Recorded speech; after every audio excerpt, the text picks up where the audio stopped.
O livro de Enoque.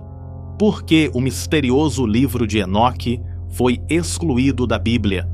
Entre os muitos mistérios que cercam as Escrituras Sagradas, poucos são tão curiosos quanto o mistério do livro de Enoque, um texto antigo, cheio de visões celestiais, histórias sobre anjos caídos e profecias que desafiam o tempo, mas que foi excluído da Bíblia que conhecemos hoje.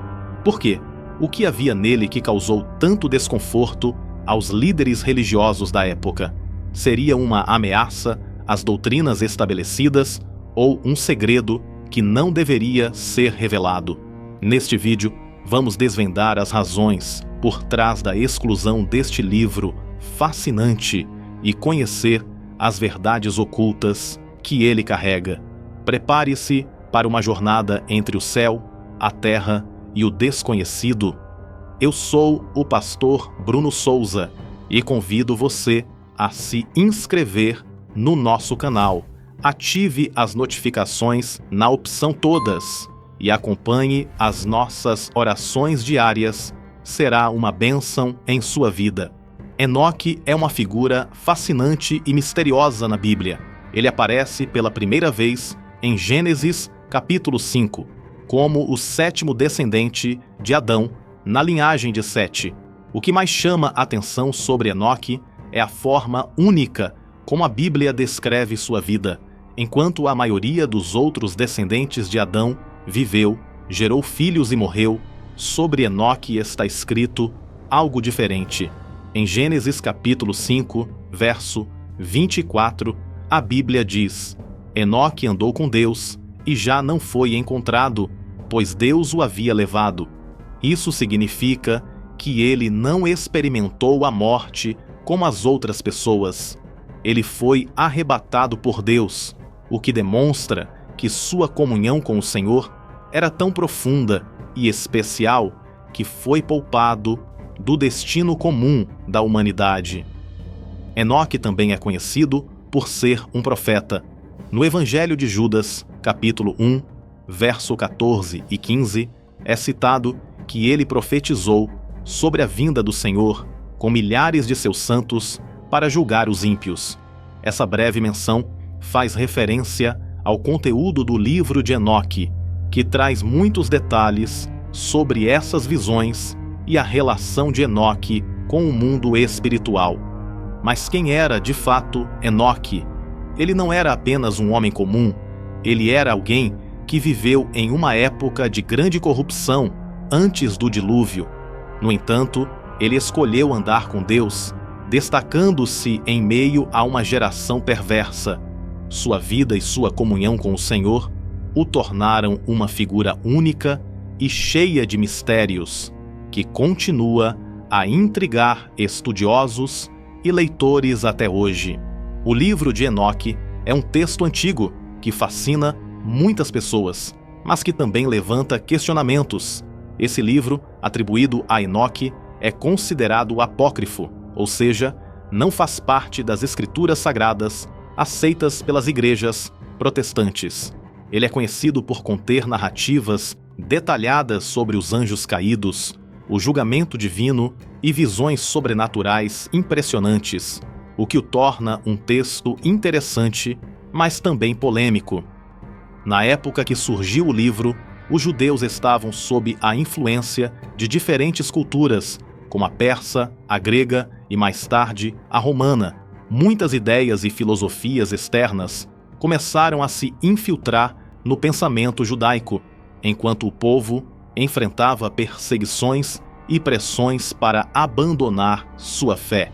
Nesse contexto, textos como o livro de Enoque surgiram para responder a perguntas espirituais e reafirmar a crença no julgamento de Deus e na vinda do Messias. O livro de Enoque é visto como uma obra histórica ou literária, mas não como inspirado por Deus. Isso significa que, embora ele possa conter informações interessantes sobre o período em que foi escrito, não é considerado uma fonte confiável de doutrina ou revelação divina. A Reforma Protestante liderada por figuras como Martinho Lutero e João Calvino, reafirmou os 66 livros da Bíblia como sendo os únicos inspirados por Deus, excluindo o livro de Enoque e outros textos. Outro ponto importante é que, mesmo sendo citado no Evangelho de Judas, capítulo 1, verso 14 e 15, isso não valida o livro de Enoque como um todo. Muitos estudiosos protestantes explicam que Judas pode ter usado uma frase ou ideia do livro por ser conhecida na época, mas isso não significa que todo o conteúdo do texto seja inspirado.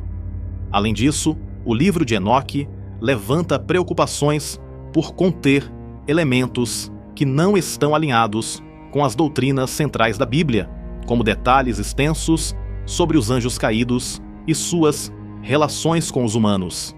Para os protestantes, esses elementos podem mais confundir do que edificar a fé, já que a Bíblia já fornece tudo o que é necessário para a salvação e o conhecimento de Deus. Portanto, o livro de Enoque é interessante como um documento histórico, mas não tem autoridade espiritual ou doutrinária, e sua exclusão da Bíblia é vista como necessária para preservar a pureza e a clareza das Escrituras. A verdadeira palavra de Deus é a Bíblia, composta pelos 66 livros que foram cuidadosamente preservados ao longo dos séculos e confirmados como suficientes para revelar a vontade de Deus e conduzir a humanidade à salvação, como está escrito na segunda carta a Timóteo, capítulo 3, verso 16 e 17. Toda a Escritura é inspirada por Deus e útil para o ensino, para a repreensão, para a correção e para a instrução na justiça, a fim de que o homem de Deus seja apto e plenamente preparado para toda boa obra. Embora textos como o livro de Enoque possam ser interessantes do ponto de vista histórico ou cultural, é importante não se deixar levar por eles, como se fossem escrituras. A Bíblia já contém tudo o que precisamos saber para ter comunhão com Deus, viver de acordo com sua vontade e alcançar a vida eterna. Por isso, estude a Bíblia, medite nela e peça ao Espírito Santo que o guie na compreensão da verdade. Não se deixe enganar por outros textos ou ideias que possam desviar sua fé. A palavra de Deus é viva, poderosa e suficiente para transformar vidas e revelar a glória do Senhor. É natural que outros textos, como o livro de Enoque, despertem curiosidade, mas precisamos ter discernimento espiritual para entender que somente a Bíblia foi inspirada por Deus para ensinar, corrigir, exortar e guiar. Ela é a verdade imutável que transcende culturas, épocas e filosofias humanas. Portanto, valorize a Bíblia e faça dela seu guia diário. Dedique tempo à sua leitura. Peça ao Espírito Santo que ilumine seu entendimento e coloque em prática seus ensinamentos. Não permita que curiosidades ou outras narrativas desviem você da simplicidade e da pureza da fé em Cristo. Afinal, como está escrito em Isaías, capítulo 40, verso 8, a relva murcha e as flores caem, mas a palavra do nosso Deus permanece para sempre. Que a palavra eterna de Deus seja sempre a base da sua vida e da sua fé. Se você gostou desse vídeo, curta, comente e compartilhe para mais pessoas. Que Deus te abençoe sempre.